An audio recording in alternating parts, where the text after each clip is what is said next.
Selamat malam, shalom, salam sejahtera untuk kita semua. Mari kita merenungkan firman Tuhan dengan judul Sukacita dan Kegembiraan Karunia-Karunia Allah. Mari berdoa. Bapa di surga, bersamalah dengan kami di saat kami merenungkan lagi firman-Mu. Di dalam nama Yesus Kristus kami sudah berdoa. Amin.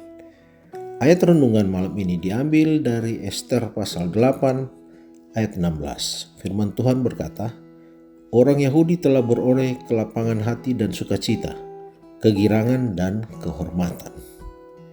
Pada hari petang hari Jumat menjelang hari Sabat, di dalam rumah tangga orang Yahudi lampu lilin berkedip-kedip. Itu adalah tanda bahwa Allah melepaskan mereka. Setelah masa kegelapan, penindasan atau kejahatan, Allah mengaruniakan terang keselamatan kepada mereka. Penulis buku Ester berusaha menanamkan rasa lega dan kelepasan di tengah-tengah bangsa Yahudi dengan menggerakkan hati Ahasweros untuk mengabulkan permohonan Ester untuk membebaskan bangsanya. Buku tersebut tidak menyebutkan nama Allah secara khusus karena memang tidak perlu. Allah menggunakan hikayat tersebut sebagai perumpamaan kuasanya melepaskan umatnya. Betapa sering umat Allah berada di bawah ancaman. Ketika saya menulis pelajaran ini, gereja kita di Burundi sudah ditutup dan dibubarkan. Apa artinya hal ini untuk masa mendatang belum dapat dibayangkan. Kisah kesulitan dan kesusahan menunjukkan bahwa hidup di dalam kebenaran itu tidak selamanya sederhana dan mudah.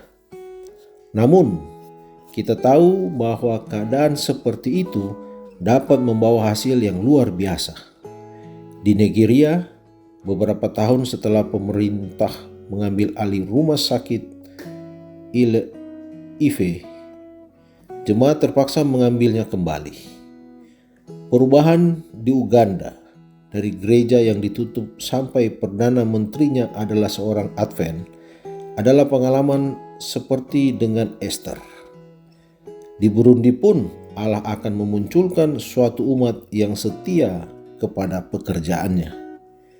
Setelah Haman mengumumkan ancamannya, orang-orang Yahudi mengamat-amati tanda-tanda nasib mereka. Mereka akan mengetahuinya apabila Mordekai selesai menghadap raja. Perhatikanlah berita kegembiraan ini.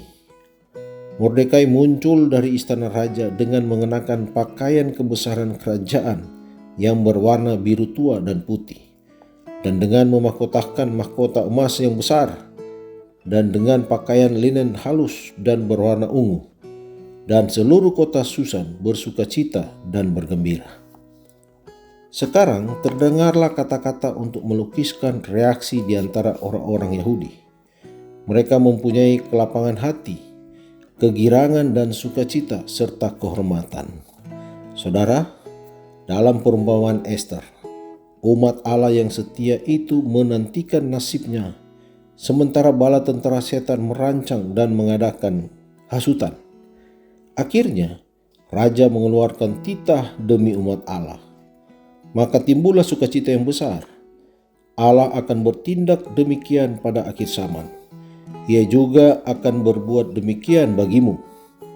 Yesus memerintahkan pada sebelah kanan tahta kemuliaan. Karena itulah maka umatnya beroleh kelapangan hati, sukacita dan kehormatan. Sekarang, sebagaimana pada zaman Ester dan Mordekai, Tuhan akan mempertahankan kebenarannya dan umatnya.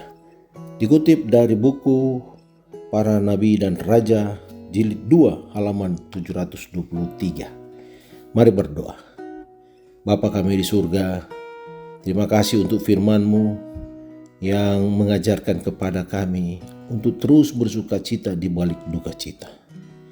Kisah tentang Ester dan Mordekai memberikan inspirasi kepada kami betapa besar kasih sayang Tuhan kepada umat-Nya. Apabila kami terus bergantung kepada Tuhan, kami percaya Tuhan akan memberikan jalan yang terbaik bagi kehidupan kami.